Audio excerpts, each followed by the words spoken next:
Hello, I'm Teresa Wild Rose, and welcome to this channel. Welcome if you're new here, and welcome if you have been weaving with me on the path of walking each other home for some time now. I'm just really grateful to take these moments to connect, and grateful to technology for all the ways that it supports us to do just that. So a little about me. I love everything to do with relationships. I am a sexologist. I am a tantric intimacy expert, and I've also taught Kundalini dance. So recently I did a post on Instagram, and it elicited a lot of feedback and a few people reaching out and sharing their experience of what I was speaking to. And the question was, if you ever realized that your most erotically charged relationship was also the most toxic and dysfunctional.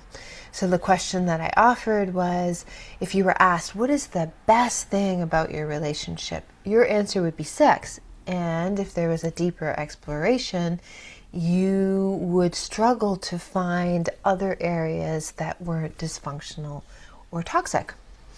And we name this as being nervous system activation, cortisol and adrenaline, and being in this fight or flight, creating an activation in our nervous system that we are then translating into chemistry. And I asked how many people could relate to that, because it is very common. And as many of us are walking along the path of nervous system repair, we're starting to notice that our old way of relating sexually, or what used to turn us on sexually in dysfunctional relationships, are not turning us on anymore. And as we are experiencing more safety in our nervous system and safety in our relationships, we are having to reevaluate our whole relational erotic blueprint. We are having to rewrite and embody a new template of attraction and desire and what turns us on. So another layer that I brought to that brief 3-minute video on Instagram was, where did you learn about sexual attraction? And for me, I shared a story, or I shared a personal experience of I was sexually abused. So what ended up being imprinted in me is that arousal and attraction was connected to activation of my nervous system and also danger. So there was a lot of fear surrounding my arousal. And I also spoke to how that got further ingrained and imprinted as a teenager, being sex trafficked. And imagining my 13 to 16-year-old self anchoring in even deeper that attraction had to do with danger. And then I had responses from some of you sharing your own experience with that confusing understanding of arousal being associated with what I called the danger frequency. So I want to bring another layer to this, and I am curious if you know about the Gene Keys, this great body of work by Richard Rudd, and one such that speaks to our human design and all of this information that is encoded in our genes and that is available to us. That's why it's called Gene Keys, to unlock and therefore embody and integrate a very higher functioning way of relating to ourselves and to each other. So one such gene key is Gene Key 59, and it's called the Dragon's Genome. And it's all about our sexuality. So I wonder if you can relate or sense into how sexuality has been rooted in fear. And I wonder if you might even have information about why that would be. What would be the purpose of our sexuality being rooted in fear? In my last video, I spoke to Eros and Psyche. Eros being life force energy, Kundalini energy, the energy that has no other desire or motivation but to create and sustain and destroy if she needs to so that she can keep living. So relating this to our genes, and in particular this gene key 59, it speaks to how fear has served a fundamental purpose of promoting life. Genes don't care if they mess with our ability to have healthy relationships. What they care about is the survival of the species. And if fear is eliciting attraction and therefore making love, therefore having sex, then it's serving a very fundamental and vital purpose of us reproducing. And it doesn't exactly make sense now that many of us are walking along this path of nervous system repair, and this same activation of our nervous system, arousal of our nervous system being mistaken for chemistry, still playing out, and then many of us also having an experience of highly dysfunctional relationships. Because I don't know, the genes, it's not really hidden agenda. The genes have a clear agenda that they want to survive. And they want the species to survive. And we also need a level of heterogeneity for that to survive. So once again, if fear is eliciting attraction, that might not be the best relationship. But the diversity of the gene pool of those two people who fear each other coming together and procreating is going to benefit the survival of the species. So that's another layer to add in. And I'm not an expert in gene keys. I came across this gene key because it is in my own human design, and it is extremely relatable to me based on my own lived experience being sexually abused and being sex trafficked, and what I am here to share with the world. And literally my design in all of these ways is to support humanity, to support you, to support your relationships, to support your family, to anchor a level of intimacy that this world hasn't seen before. And so this is where updating what I call our erotic blueprint comes into play. So if attraction and chemistry and sexual desire and juiciness was coming from activation and fear, then as we feel more safe with someone, we have to re-entrain our nervous system to be okay with feeling safe and to not just write it off as boring. I don't want to do this. I'll bring myself forward here. So how this translated into many relationships before the one that I'm in now is I attracted very toxic relating dynamics, and the sex was great. And of course, there's all kinds of physiology with sexuality as well, and in particular for women will release oxytocin no matter what, just by having sex. It's why the argument for the capacity of a woman to be in polygamy or polyamorous relationships is stronger, because we have such a chemical, physiological ability to bond just by the very act of sex, whereas men, this is not necessarily true. They will only release oxytocin if they're in love with the woman. So not exactly a fair exchange in terms of the masculine feminine dynamics as well. And so fear is being cleansed out of our human genome. And this is happening at Mother Nature's pace. and probably over several centuries. But we are not passive participants in this. There is much that we can do.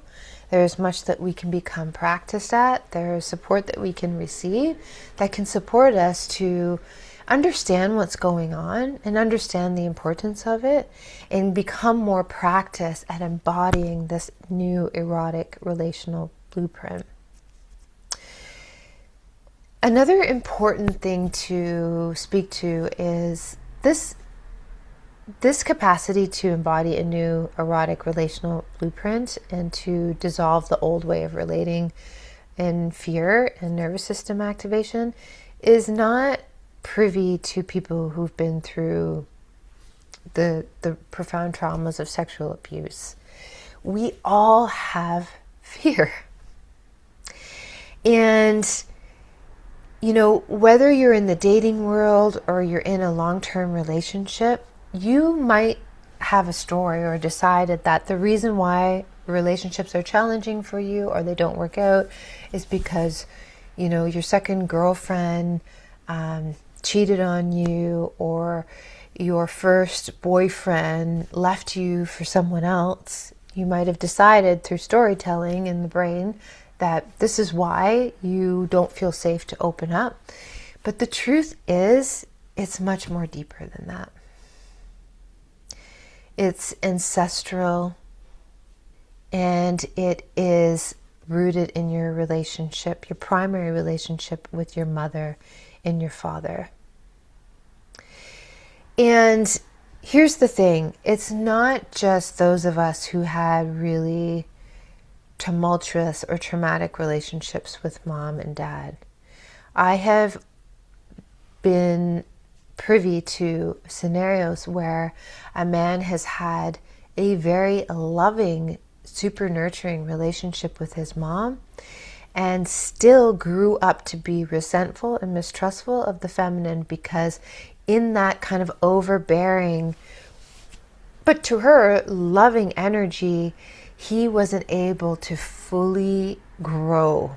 Like there are parts of him that got stunted in this kind of suffocating, what I've called devouring mother. So the point is, even for those of us who are like, oh, you know, I grew up pretty great, and that, you know, could absolutely be true and is more than likely showing up as secure attachment in relationship too, which your nervous system would already be used to and would not consider to be boring for the most part.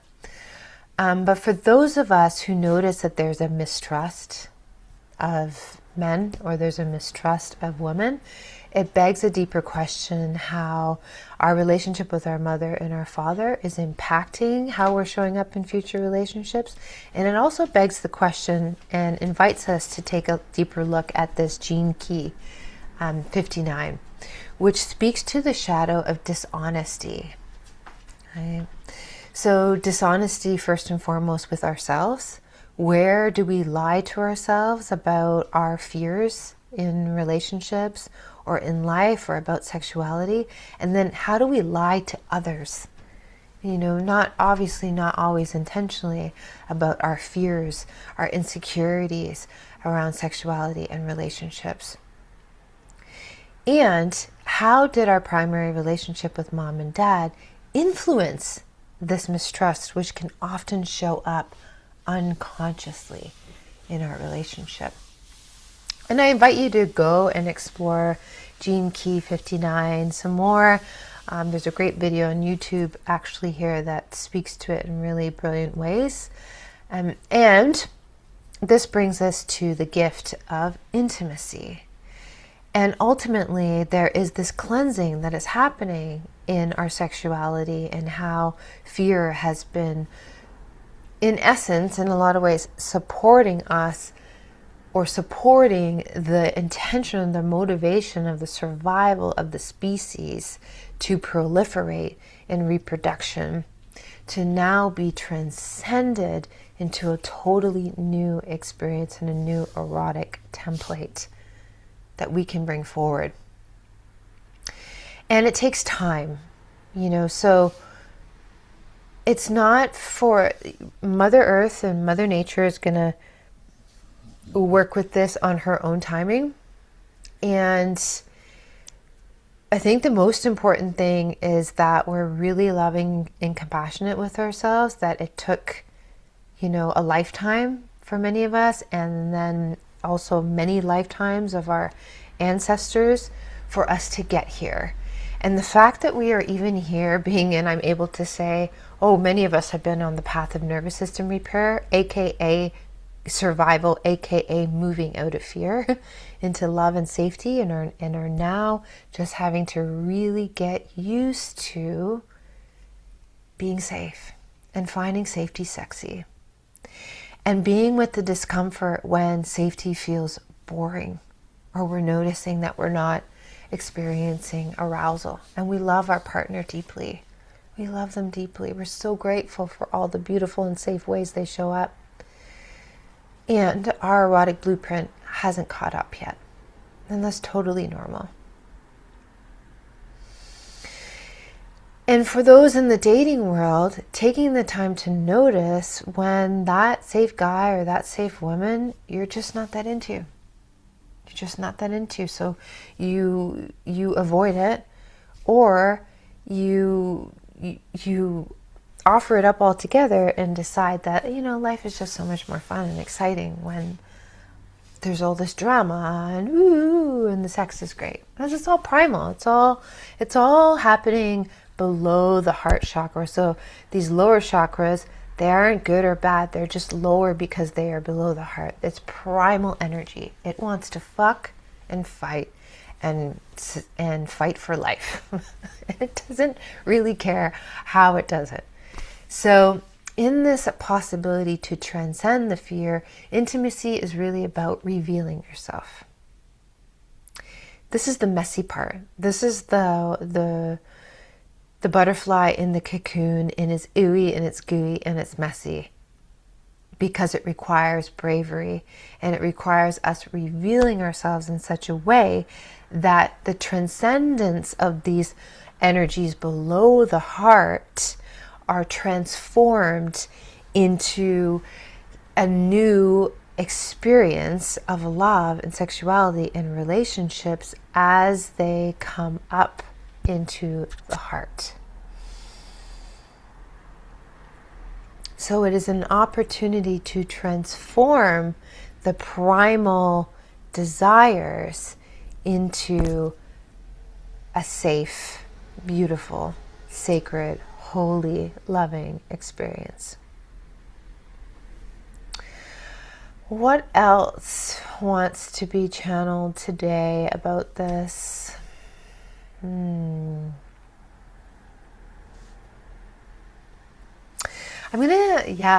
So there's another statement that this Gene Key 59 would say: when you stop being afraid of someone, your attraction to them is transcended. So, for any of you who are in a relationship and you've been putting in the energy and the effort and the investment, be proud of yourself, even if there's a whole new layer of ball game to presence with. It's actually a sign of your growth, in your healing, in your development. In my work with couples, especially ones who come in with a drama triangle or toxic way of relating, and that can also be functional freeze. We might think that functional freeze looks great on the outside because we're functioning, in it, but we're still in survival mode. So whenever they come in, and until the nervous system has enough capacity to repair and to wave and weave in and out of these different states and come back to homeostasis, come back to center, until this happens, when this happens, sexual urgency, that urgency that got fired up from fighting and the tension and the conflict, starts to drop. It drops. And so we have this beautiful opportunity to cultivate it in new ways. And we do this with the masculine and feminine polarity, which first needs to come into resonance within your own body. You get the opportunity to identify your dominant energy signature and then play with that with your partner. So for example, I am pretty dominantly feminine in my energy signature. And I needed to just own that. And I feel like many women need to own that. I was a feminist for a long time. So in essence, there was a beautiful essence of wanting more and better for women, but it was still coming from fear. And so this natural polarizing of the masculine and feminine could not happen. It was just a whole lot of this. You know, rah, rah, rah, women's rights, rah, rah, you're the bad guy, I'm the good guy, you know, making men the bad guy. And, you know, after a while, I really realized that that was not the way. And so we work with the polarity dynamics first within. We identify your dominant signature and we work to harmonize them in an internal way and really take ownership of, yeah, I'm feminine and it's good for me to be in this energy. It's good to receive. It's good to be soft.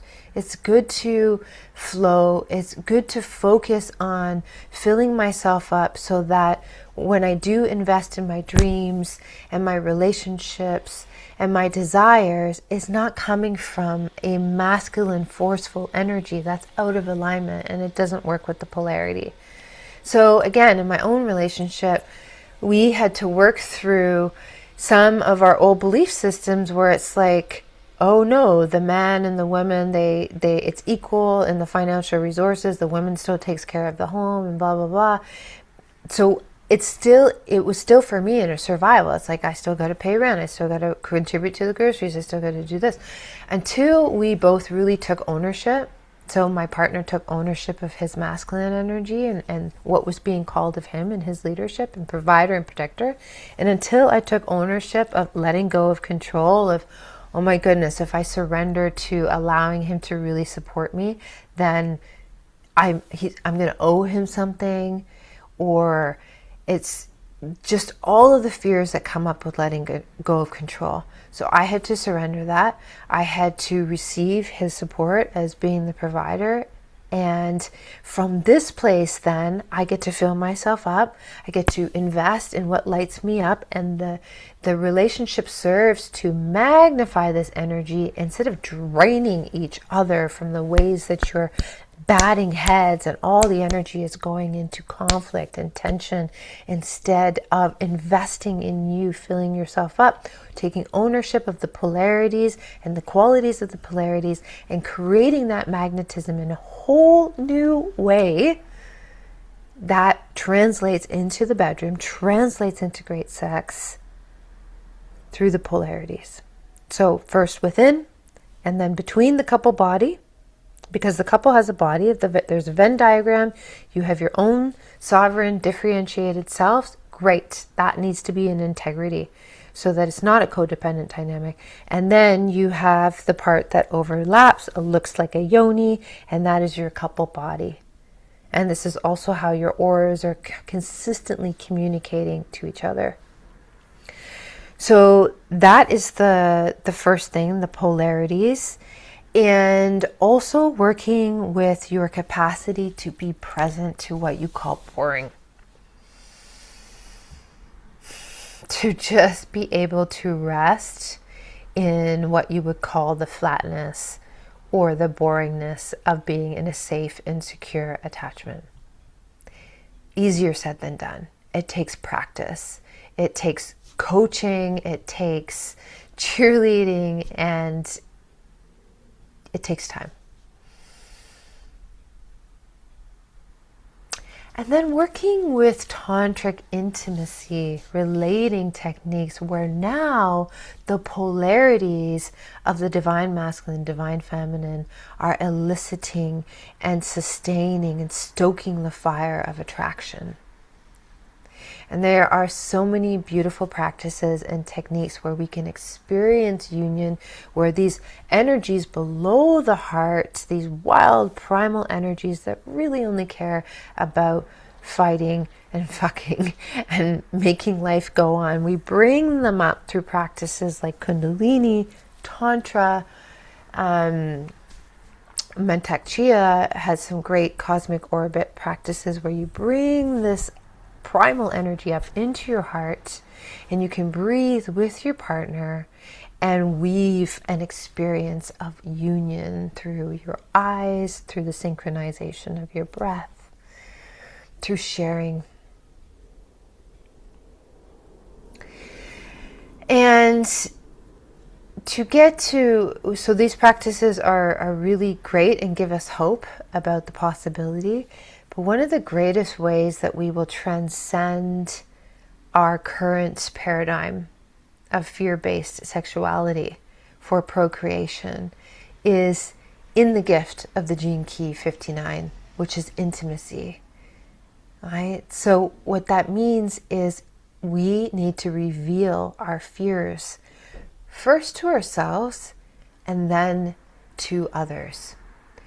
And I would say wholeheartedly that you want to experience enlightenment, get into a relationship that has that same motivation and passion for commitment to grow and evolve. Because nothing, I'm sorry, and I will debate anyone who wants to say that I'm not on the right path here.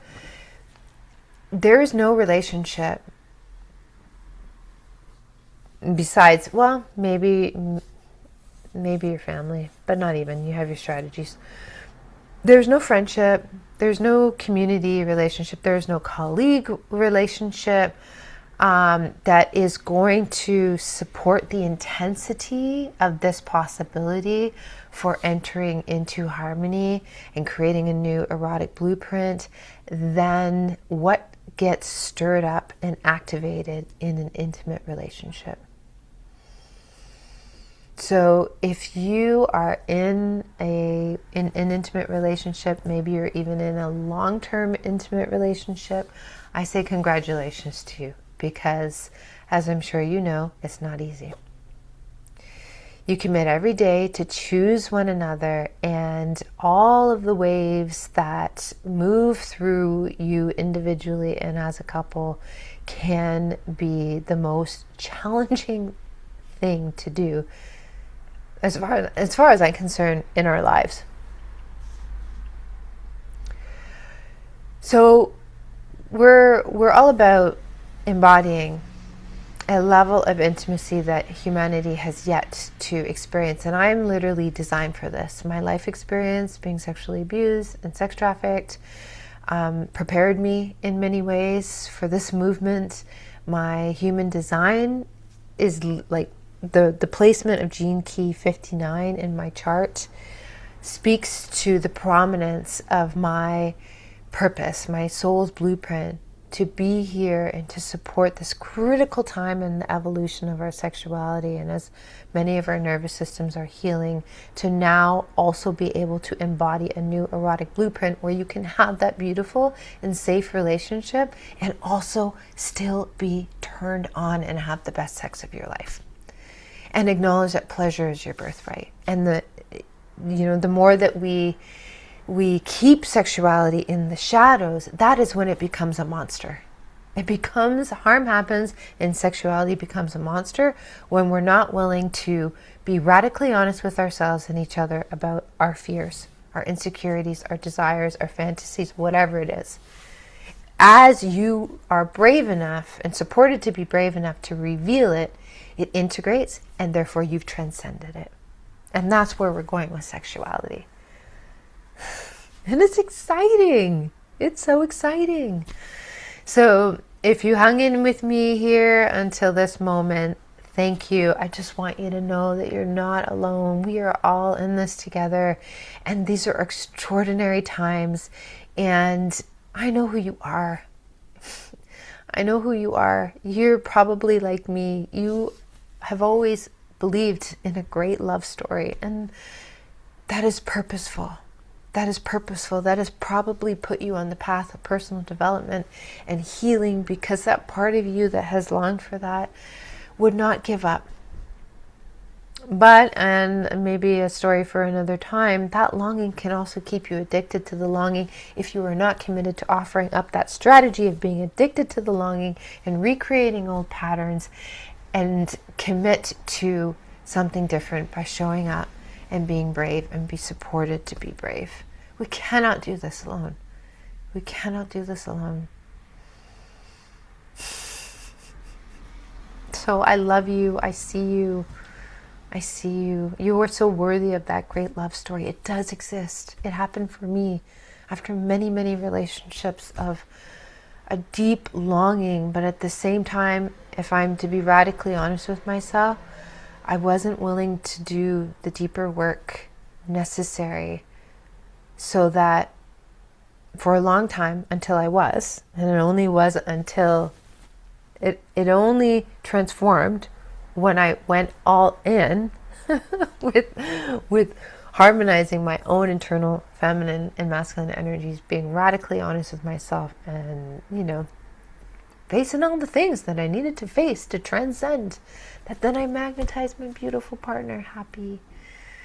And we're great alchemists, don't get me wrong. It's like I said, this path is this path of union, and people who are choosing intimacy is not for the faint of heart. But man, is it worth it? It's so worth it. So I love you, and until next time. Mwah.